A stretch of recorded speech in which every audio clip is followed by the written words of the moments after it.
Okay, so welcome to today's training. And today we're going to go back a little bit for some of you who've been here for a little while. And then this is great to start fresh on, Joanne. We're going to be talking about prospecting versus marketing and how we expect that you do it on our team and some of our best practices. Lucky for us, we also have Allison on here. She's going to be kind of auditing this class today, but she might also chime in with some of her tips and tricks as things come along, things that she's learned along the way. So the first thing that I want to teach you guys about is the difference between prospecting and marketing. Both of these things are considered lead generation. Lead generation means you are generating leads. You can't do business without generating leads, right? You need a lead to cultivate, and then you turn them into an appointment, and then maybe one day they become a client, and maybe one day you get a check. But we need to get leads first. Well, there's marketing and there's prospecting.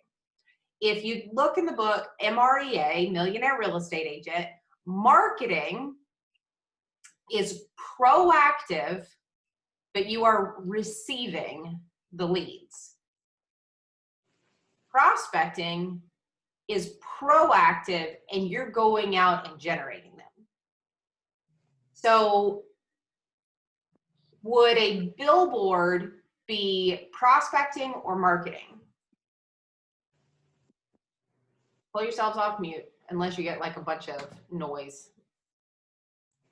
Marketing. Yes. Okay, what about you're in the grocery store and you look down and there's like a little mini billboard in that thing. What's that? Little. Marketing or prospecting? Marketing. Mm-hmm. What about a Facebook ad shows up in your news feed and you kind of want to click on it because I've bought a lot of things on Facebook lately. Becoming like the old infomercials. It's now Facebook ads, right? So is that marketing or is that prospecting? Marketing. Marketing. What about that text message that comes to your phone from politicians that would not leave us alone for months, right? Was that prospecting or marketing? I'd say it's prospecting. Very good. What about if you go to a networking event? Prospecting. Very good. I was looking around to see if I have my book here. I may have like loaned it to somebody, so I don't have it on me. So I'm gonna have to do this for memorization. What about letters that you get in the mailbox? Prospecting or marketing? Prospecting. What about the landing page on our website? Wait, you said prospecting? The letters are marketing. Sorry, you've listened carefully before trying to think of the next idea. The letters are marketing. What about the landing page on our website where they can get their home value? Prospecting. I mean, Where they can get their home value. Is it really either, or is it a tool that you can use in either one? it's a tool. How would you use that tool as a prospecting tool? They go in and have a look, and then we can prospect them for the future if they're interested to buy or sell. Yeah, that's one way. That's a quick way.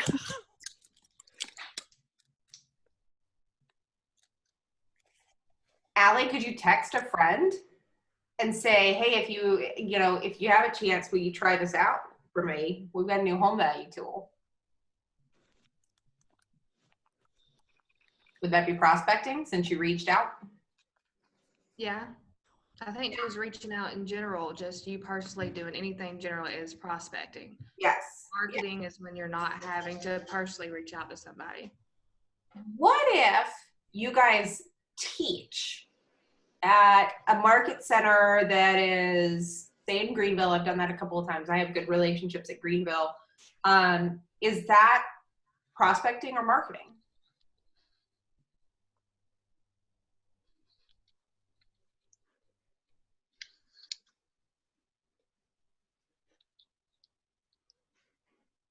It's prospecting. Teaching can be prospecting. It doesn't have to be. Like today, I'm not prospecting you guys, right? But if I go and I purposefully teach a class at a market center who can refer us business, and I at the beginning I say, hey, I'm Brittany Purcell. We sell real estate in Northeast Georgia. We want all of your referrals for the rest of your life. And you name in, please, right? And I say all of those things, and then I teach them a really good class. And at the end, I go, you know what? I taught this class for free. You know why? I go, why? Crazy. I go, because I want your referrals. Will you please send them to me? And we have a good time, play with it. And I get, get them laughing and get them thinking about, how they can get back. And that's why we get a lot of referrals that we do, because of teaching. Right. So when I talk about, lead generation in this business right here, BPA, if any of you are not familiar with the video that I send to recruits, I want you to let me know and I will send you the link. It's on our YouTube, but it's an unlisted video. I share it with people individually as I want them to have it. But it is a 30-minute long video about like what we do here, where our business comes from, what they can expect, what the growth model looks like here, how we lead people, et cetera, et cetera. If you're not familiar with that and you need a reminder, by all means, just say, hey, where's that video at? I would love to get a copy of it. I just log into my YouTube and I grab it and send it to you. Our main sources of business, like if you look through 120 some odd closings last year, the vast majority of ours came from sphere of influence and they came from open houses. The rest come from our marketing. I like it that way because it costs more to market to people and get them in and then siphon through. It takes a lot of money and a lot of time for you to build a relationship with somebody that is a stranger and just clicked on our website. It takes a lot of energy. It's a great source of business and it takes a lot of energy. The least amount of energy is the people we already know. And so what we do here on our team is we work to help you both prospect and market to your sphere of influence. And then we leverage every listing that we've ever taken to market and prospect more around those places so that we can capture as much business as possible.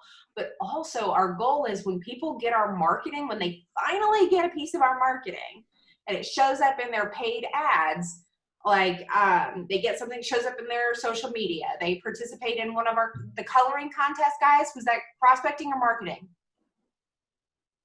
Marketing. Marketing. But the fact that we like reached out to certain people, some of it was a little bit of prospecting, and that was kind of cool. Like, hey, teachers, can I put this in your classroom? There was a little bit more active piece in there, but we weren't asking for business. We were asking for the ability to give them our marketing, right? And the cool thing is when we do this stuff over and over and over again, eventually you have somebody that just picks up the phone and goes, well, you guys are the people to do business with because we see you everywhere, right? We see your signs, then the signs come down, then there's a moving truck, and then you do the coloring contest, and then you had Santa, and then you did blah, blah, blah, blah, blah, blah, blah. All of a sudden, like that's all they see, they see it over and over again. And that's how marketing is effective. So if you ever wonder like what marketing is going on, check with me. And that's Layla's entire job is marketing and the events that we do. And we work really hard. And I know COVID has really thrown us a loop here, but we really work hard to get you guys face to face with people. We really love our events, and I hope that they come back in the near future. But right now we're doing as much COVID-friendly stuff as we possibly can, right? Our 5K that we did, a coloring contest, things like that, where we can get your name out there and get you communicating with people, but that not necessarily getting face-to-face, so that we can kind of protect the community and keep everybody safe and happy. So our piece is marketing. I'm not saying don't market at all. I'm just saying your job, your number one job, is prospecting piece of this. Your job is getting on the phone. Your job is texting people. Your job is emailing people. That is the part that you can help the business with to close the gap, because we are doing the big picture stuff. We're doing the marketing piece. And of course, we can always get better. I'm not saying we're perfect or anything, but I'm saying there's opportunity to be had here if you follow our processes and you take the tips and you take the training and you keep pouring yourself in and getting better and better. So when you guys think of, the 200 contacts that you all do when you first come in, some of you got a little bit shy of 200, but you got really close. Now, I want you to think about, if you reached out to those people once and told them, I'm selling real estate, I've changed careers, I'm really excited about it, and you didn't talk to them for 2 years, what is the likelihood that they're going to remember that conversation? No, they're not. Little to none. They're not thinking about you. You guys ever walk into a building and you're like, I really wonder if anybody is like criticizing my outfit or my shoes or my hair or whatever? Now, if some of you, we do. You dress up like some of these fools at Walmart, and we are looking. But for the average Joe who's got their hair in a bun and they're wearing leggings like I am today, nobody cares. Do you know why? They're focused on themselves. Yep. We're all selfish. In our heads, we're living in our own little world. So if we're all living in our own little world, the only way you are going to tap into that and get what I call mind share, which is a piece of their mind that says, real estate, Bobby Joe. Real estate, Bobby Joe. Right? Every time they hear somebody goes, I want to buy a house, Bobby Joe. You need that piece of their mind. You need that it's just a synchronicity. It is, but it's branding and it's awareness, and it's going to come from repetition. Now, how many of you get emails from people marketing to you and you just cannot wait to get that email of them marketing to you? Right? How many of you were just dying to get more text messages from all the politicians who wanted to tell you who was evil and who was great, right? I mean, like, woohoo, we're going to get these text messages. Mm-mm. Yeah, no. Mm-mm. But you see your friend call or text or Facebook message you, as long as it's not always hate, if they're for sales, every time they say, hey, you know anybody that wants to buy a car? Every once in a while, like, maybe I don't want to answer that phone call. But if you called or they called you and said, hey, Allie, how's it going? Haven't seen you in a while. I say hi. Yeah. I'm doing great. Gone grey, but life's good. And I didn't have COVID, right? You just got sick. You didn't have COVID, so it was good. Good stuff. Right? So if we focus on the relationship and somewhere in there make sure that they know. By the way, if they're following you on Facebook and you're liking their stuff, they're liking yours, and you're posting about real estate, they know. They know. When you pick up the phone, you don't always have to ask. I would encourage asking about 1 in every 4 or 5 times at least, to say, by the way, we've got somebody looking for blank on our team. You don't know anybody that has a house like that, do you? Leverage somebody else's list. We have a buyer needs thread in Slack. You can just scroll up through there. It could be an old one. I don't care. Somebody's looking for a 3-2 in Jefferson, under 200,000. You're calling somebody, Bobby Joe, and that you know that they live in Jefferson. And hey, how are you doing? I haven't seen you in a while since I worked at the school district. How are things going? Blah, blah, blah. How's work? Have you been impacted by COVID? I was just curious. I haven't been there in a while. Blah, blah, blah, blah, blah, blah, blah. Just talk to them. And then if it feels natural at the end of the conversation or somewhere in there, go, well, I do have a buyer looking for something that's like a 3-2 that's under 200 in Jefferson. Have you heard of anybody thinking about selling? You're not specifically asking them for the business, but you are prospecting and you are dropping a clue to them that they, that you're in real estate and that you're busy, that you're productive. Right? So how many contacts do I expect you guys to make each day? 25 Million.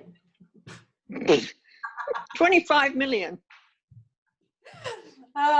20. Any of you guys struggling with your income or struggling with inconsistencies at any given point in time, I can tell you that if I look back over the past weeks, that if I tracked everything that you did, that there was no way you made 20 contacts a week. What is a contact? Anyone you bump into. Well, tell me, what is a contact? In our language, Joanne, I'm going to leave you out of this one yet for just a second. Allie or Bobby Joe, what's a contact? What is it by definition here? Two-way conversation. About? Real estate. Real estate. I can't tell which one is weekend. I hear music, but it stopped. So it's a two-way conversation about real estate. So if I go to the grocery store and the cashier says, hey. Hi, how are you? And what if I just say, hey, and she says, how's your day going? It's going great. Joe, let's go. And then I say, thanks, have a great day. Bye. Is that a contact? No. Sorry, it's me. So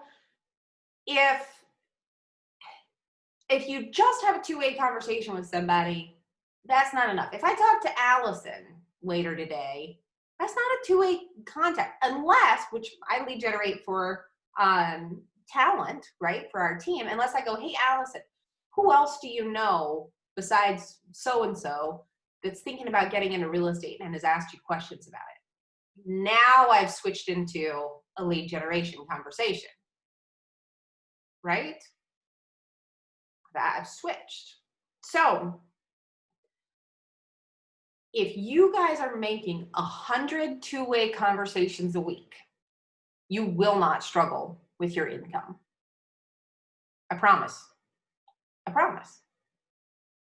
Because the first thing that's going to happen, even if you suck at it, and we all suck at the beginning, okay? I'm just going to say we all suck at the beginning. I sucked at the beginning. There's days I still stink at this, right? When I try new things. The first thing that's going to happen is you're going to really stink at it. And I know when people start getting on the phones, you know why? They start to text me. So those of you that are not texting me on a daily basis, I already know. I know you're not making the contacts because the people that are going, so-and-so said this. What would you say next? I'm in my Brivity leads and they said this. What would you say next?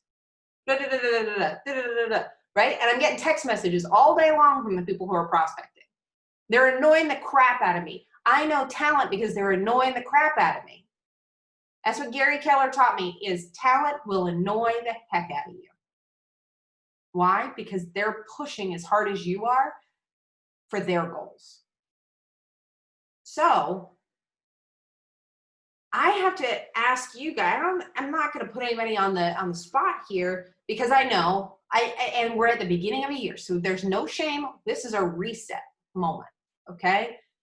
But I am going to ask you, if you were going to contact 100 people in a week, that's a lot of energy. It's a lot of time. It's a lot of everything. How many phone numbers do you think you would need on hand in order to actually have 100 two-way conversations with people? Like 500, maybe. Yeah. You need to have a list of about 500 people. So if you have a list of 200 from your sphere, and then many of you have been assigned leads in Brivity, then I just have to ask you, where would you go find the others if you were short on some? What would you do? Go out, talk to strangers. You could do that. What if you didn't want to leave? What if you're scared of COVID? Get the phone book out. Yeah, you could get the phone book out. That's an idea. What else? Social media. Social media. What would you do on social media? Say you need to get like You 100 more names on your list to actually talk to. What would you do? You could do the personal messages, and then you can also do the video messages that you send. You could, absolutely. Absolutely. That would keep me busy for a while. I have like 5,000 friends. I keep having to like deduct because somewhere along the lines I got a little friendly happy, and all of them are realtors. So I'm trying to defriend a bunch of people so that I can free up space for new ones. I don't know all those people. I just accepted way too many.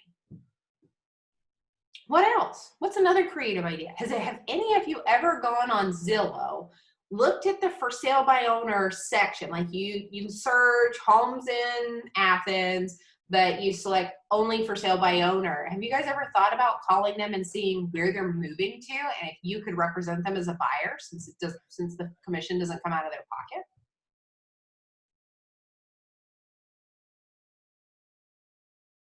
There's an idea, right? Do you guys know any business owners or businesses that your spouses work at or your friends work at where there's, say, more than 20 employees? Raise your hand if you know of a business owner or a business that you have a connection in that has 20 or more employees. All right, Bobby Joe does. Al? Come on now, I think you do. Where's your husband work? I'm sorry, my son just fell and hit his head, so it Oh. took me. What was your question? Sorry.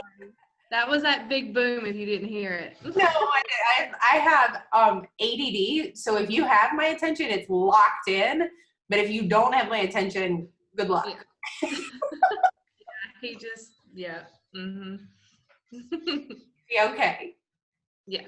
Okay, good. So do you know any businesses that have 20 or more employees that you have a connection into? My husband works at Coca-Cola. Yeah. And my sister works at Old Dominion and trucking company. Have you guys ever thought about offering to come in and bring donuts for breakfast or sandwiches for lunch? Get it sponsored by the lenders. Don't pull the money out of your own pocket. How do I do that? Do I just say, hey, Jenna, I want to take this. Can you sponsor it? I want to sit at a business and offer free like home ownership advice. And I'm just going to sit in the break room, and you're going to sit there on your cell phone until somebody walks in, and you're going to go, hey, come get some lunch. You're going to talk to them. Is that prospecting or marketing? Prospecting. Prospecting. Yes. It is proactive, and you are getting out there and getting in front of people. If they have 20 or more employees, there's a chance you're going to see 20 or more people that day. That's worth the prep. What about when you hold an open house and then going and door knocking around the neighborhood? Is that prospecting or marketing? Prospecting. Yeah. So you guys seeing now that there's many ways to fill your schedule with prospecting, you just have to decide in advance. You can't, like today, it is 9:32 a.m. I'll tell you right now, with this procrastinating, anxiety-ridden girl, 9:30 a.m. on Tuesday is too late for me to decide how I'm going to prospect at 10 o'clock today. It's too much pressure. So what I like to do is I like to plan my weeks in advance, minimum by Sunday night. Sometimes if I want to rest all weekend, Then I'll plan it the Friday before I get off of work or whatever I decide. I love having half days on Friday. It's like my favorite thing in the whole world is to have like that half day Friday and then move into a really nice weekend. It's almost like having a long weekend every weekend. But I put my office work on Friday afternoons. And so what that means is I go, okay, I got some things to wrap up. Well, if I want to have a great week next week, then I need to look over my schedule, make sure it's prepped, make sure I know what I'm doing. All my commitments are in there, right? And so if I know I've got an open house on Saturday, then I need to have time blocked for door knocking it and for printing the stinking flyers and for the this and the that and the others, right? I need to block all that time. And if on Wednesday of that week, I'm going to go sit at some business in their lunchroom, I hope I've set the appointment already with the bosses, make sure that it's okay. Then I need time to go pick up the stuff and print whatever I'm bringing with me, and and make sure that I have a table and a drop cloth and this, that, and the other. And I need time to prep for that. I don't know about you guys, but I need time to prep for things like that. So I would advise that on Friday afternoons or Friday mornings that you make it your prerogative to plan for the next week.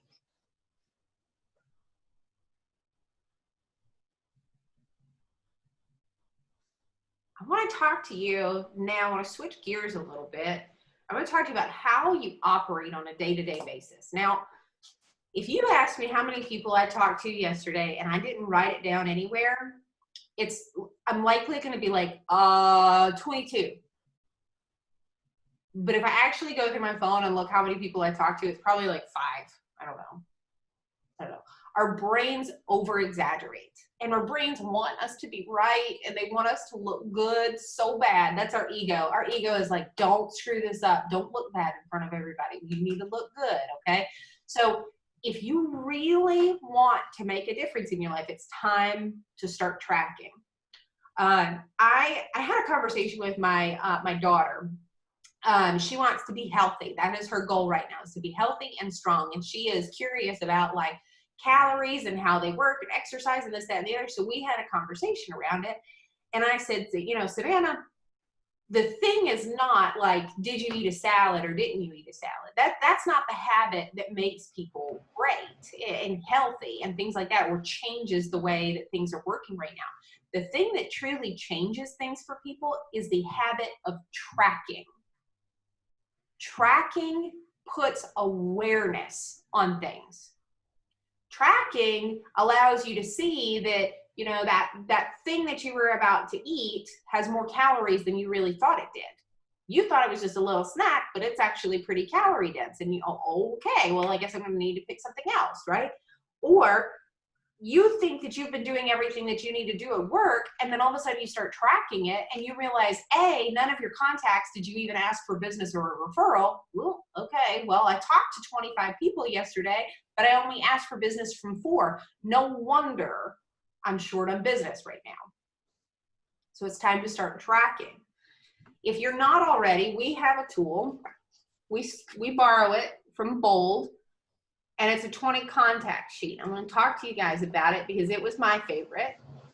And I'm going to give you some guidance on how I used it.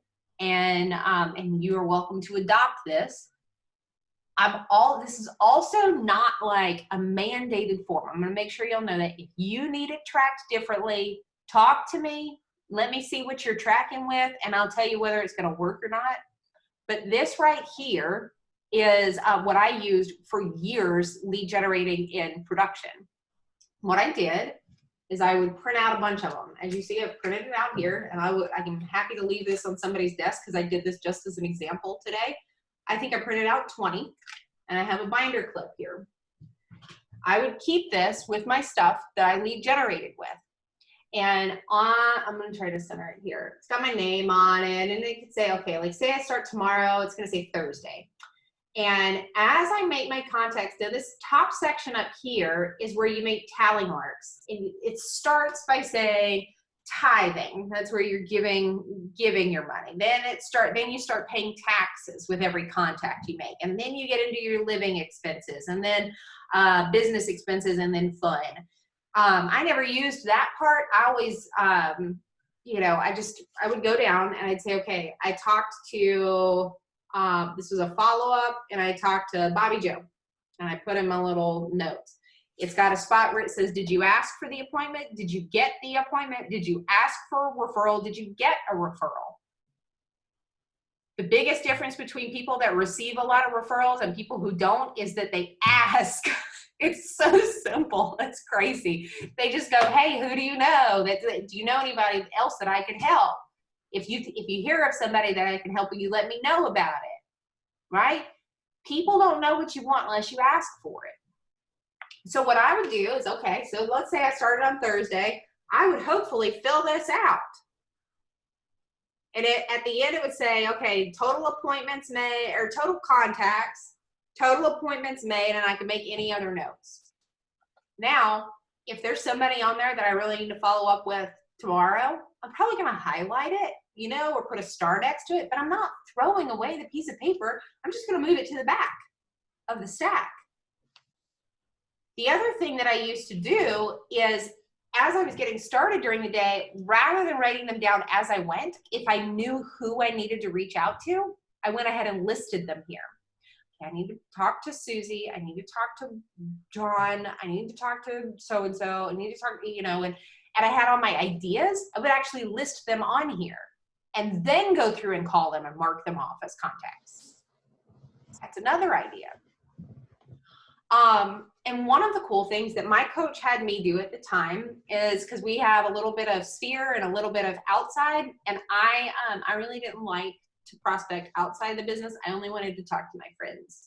So I had to get a coach to coach me on it. And one of the things that we did is we drew a line halfway through from the 1 to 10, like right here at the 10 mark.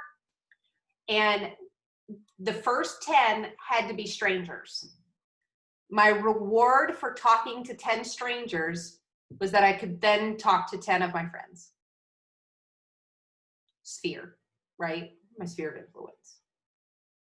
That's how I got out of the habit of just talking to people I knew and getting into talking to people that were outside that circle of influence. So that's an idea for you guys if you want to borrow it, okay?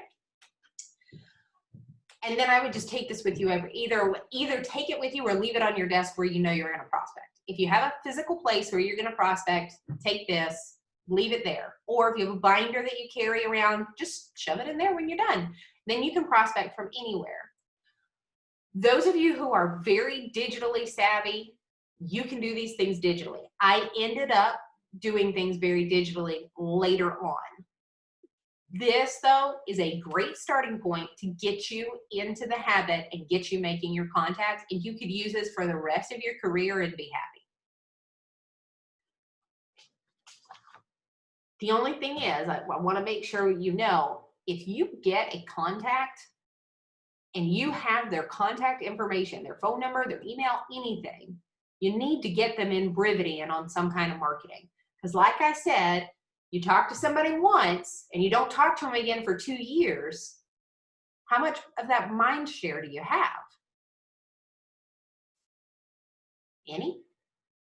But if you talk to them once, then maybe later they got on one of our emails and saw the coloring contest, and so they submitted the coloring contest to you, and then later they saw the 5K, but they didn't want to do the 5K, and then all by the while you've got like a market report going to them once a month. Do we have a little bit better chance now? A little bit better chance. The more you talk to them, the better. But the marketing helps solidify that relationship. Make sense? So if you want to make the most out of every single one of those phone calls that you make, that you're brave enough to make, because I know that some days those calls are just like, I don't want to do it. I don't feel like it. I'm afraid somebody's going to say no. Whatever other dialogue comes into your head. If you want to make the most of it, make sure that they get into Brivity and on some type of marketing coming from you. If you're setting it up from your profile, your face and name is on it every time it goes out. Okay? Let's talk about speed to lead for a second here. You show up, it's Monday morning, you've got a list of people that you want to call, and a Brivity lead comes in. What do you do? What's the best thing to do? Best practice?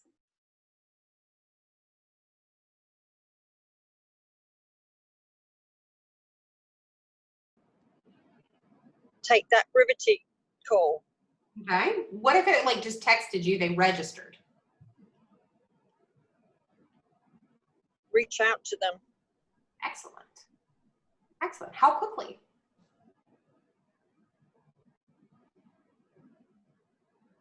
Text. Okay. Allie, if I send you a text message on Friday afternoon at 6 o'clock and I say, hey, this person Facebook messaged me. I would like for you to work with them. They're a friend of mine. They're not pre-qualified or anything yet, but it sounds like they want to buy their first home. How quickly and how do you respond to that? Immediately, as fast as you can. Okay. Why? Well, I think that if you don't, then they just reach out to another realtor. They just go somewhere else to whoever's going to reach out the fastest. Yeah. I have found that like the vast majority of the world does not like to tell you the truth if they think it's going to hurt your feelings. So you guys might get excuses like, oh, no, we're not buying. Oh, no. I just registered for my son. My son's going to buy a house. Or I didn't register. Right? This is people's method of getting out of a sales call, or they've already figured it out. They've already hired somebody else. Whatever it is. They don't want to hurt your feelings. They don't know you, so they're like, "Ooh, my son is the one buying the house, so I'm not going to help. It's not really me." It may not be the truth. It might be. Okay, every single one of those could also be a truth, but it doesn't matter. The faster you get to the lead, the faster you respond to them, let them know that you're there to start building a relationship and offering services to them and being of service to them more than anything, is the faster that you're going to get that business over anybody else. And I got to tell you, I am a product of this now generation. If somebody does not answer the phone for me, I am moving on to the next one. And if the next person answers, good luck. There's a gentleman who has done about $30,000 of fencing on our property. That's a lot of fencing over the course of like maybe 3 or 4 years. And I remember the day because it was traumatic. The horse got injured on the old fencing. She got brought up to the barn. I was having to emergency vet. I was having to wrap her leg. It was hugely dramatic. And I remember going back in the house once she was taken care of and calling fencers, right? I got on Facebook. I said, who are your fencers? I need this fence replaced because it was barbed wire and I needed to get it ripped out and get new stuff put in. And I think I called like 5 fencers that were referred to me. And 4 of them did not answer. The 5th one, his wife answered. And that was this one. That was the one that I ended up choosing. I asked him if they could do it. I asked him what the price was. We talked for a little while. He came out. He did the business. He was out the next day. It didn't have to be, but he at least answered that first day. He was out the next day. And then while he was out there doing the work, one of the other 5 called back.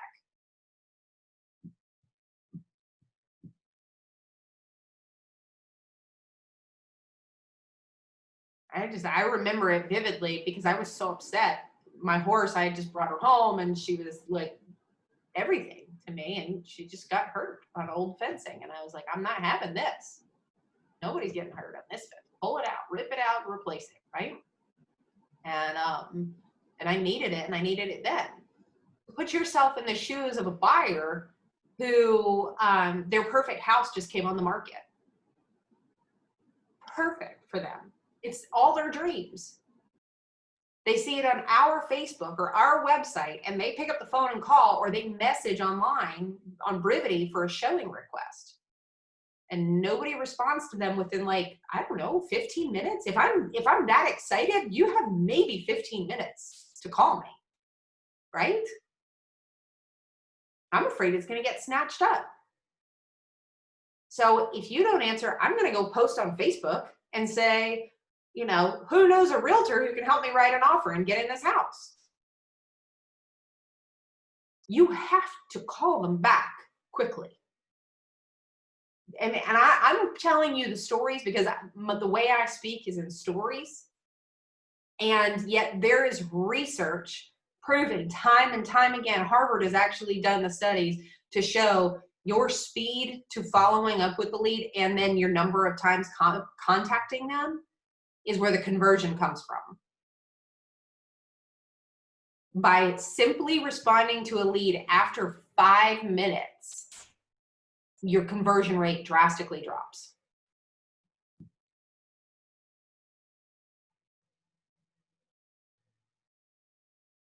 So speed to lead. So if you ever hear me say that again, it's speed to lead. You've got to get to them fast. And you'll notice if it's a referral from me, you'll notice I even get pretty particular. I'll text you and say, you know, hey, are you available to take a call? Or you guys will see in Slack who's available to talk to a buyer right now. Because I'm not going to sit there and even wait for you guys. I love you to death, but I'm going to get that lead. We're going to get them and we're going to serve them. So whoever's closest to the phone and available, I'm going to say, who's available? And y'all are going to go, oh, me. And I go, great, first one. I need you to call them right now. Stop everything, right?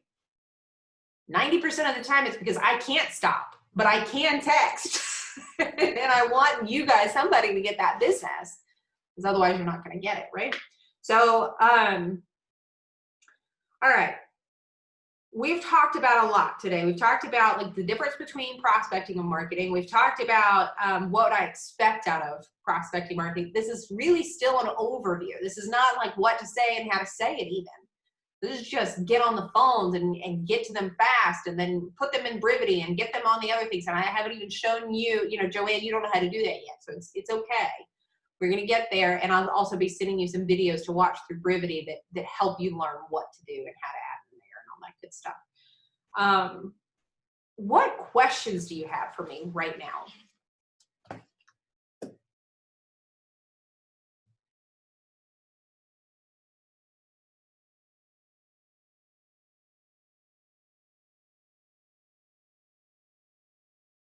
Okay.